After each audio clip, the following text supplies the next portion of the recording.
Hello കൂട്ടുകാരെ, നമുക്കിന്ന് ഈ സോയാബീൻ ഉണ്ടല്ലോ, ഞാനിത് വെള്ളത്തിലിട്ട് കുതിർത്താണ്. നമുക്കിതുകൊണ്ട് നല്ലൊരു തോരൻ വെച്ചാൽ മസാല തോരൻ അടിപൊളിയാണ് കേട്ടോ. അപ്പം നമുക്ക് വീഡിയോയിലേക്ക് പോകാം. ഞാൻ സ്റ്റൗ കത്തിച്ച് തവ വെച്ചിട്ടുണ്ട്. ലേശം എണ്ണ ഒഴിക്കണം, കടുക് വറുക്കണമല്ലോ. നമ്മുടെ എണ്ണ ചൂടായിട്ടുണ്ട്. കടുകും വറ്റൽമുളക് ഇടുവാണ്. ലേശം തേങ്ങാക്കൊത്ത്, നമ്മുടെ നെയ്യപ്പത്തിനുമൊക്കെ നമ്മളിടത്തില്ലേ, അതേ നമ്മുടെ തേങ്ങാക്കൊത്തെല്ലാം മൂത്തിട്ടുണ്ട്. സവാള ഉള്ളിയുണ്ട്, കരിയാപ്പിലയുണ്ട്, പച്ചമുളകുണ്ട്, ലേശം ഇഞ്ചിയും വെളുത്തുള്ളിയും കൂടെ ചിരിഞ്ഞു.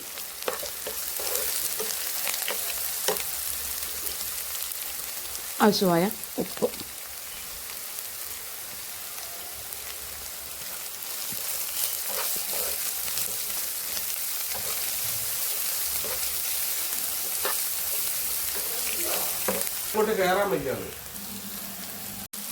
നമ്മുടെ ഉള്ളിയെല്ലാം ഒന്ന് മൂത്തിട്ടുണ്ട്. നമ്മുടെ സോയ ഉണ്ടല്ലോ, ചെറുതായിട്ട് നമ്മുടെ മിക്സിക്കകത്തിട്ട് ഒന്ന് കറക്കിയതാണ്. അപ്പോൾ അതിങ്ങനെ പൊടിഞ്ഞ് നമുക്ക് കിട്ടും, നല്ലതായിട്ട് കിട്ടും.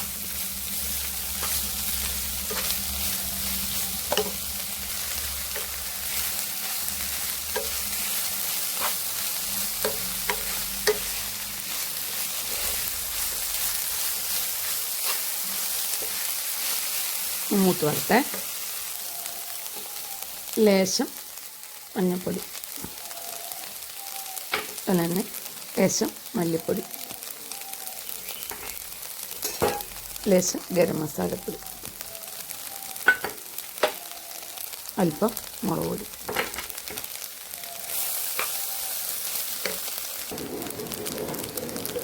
ഇച്ചിരി കുരുമുളക് പൊടി.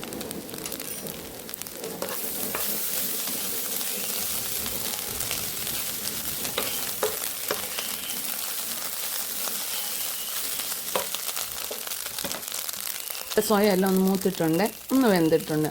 ആവശ്യമായ തേങ്ങ. നല്ലൊരെണ്ണം തോരനാണ് കേട്ടോ, നല്ല ടേസ്റ്റാണ് ഇതിന്. നമ്മൾ ഇത്രയും പൊടികൾ ചേർക്കുമ്പം തന്നെ അറിയാമല്ലോ, നല്ല ടേസ്റ്റാണ് കേട്ടോ.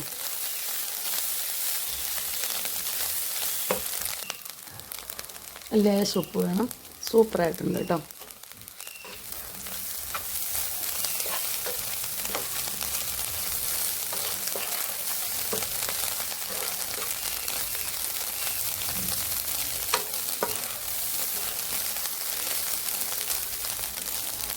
നമ്മുടെ സോയാ തോരൻ, മസാല തോരൻ റെഡി ആയിട്ടുണ്ട്. നല്ല ടേസ്റ്റാണ്. അപ്പോൾ നിങ്ങൾക്ക് ഈ തോരൻ ഇഷ്ടപ്പെട്ടെങ്കിൽ ലൈക്ക് ചെയ്യാനും ഫോളോ ചെയ്യാനും കമൻ്റ് ഇടാനും മറക്കല്ലേ.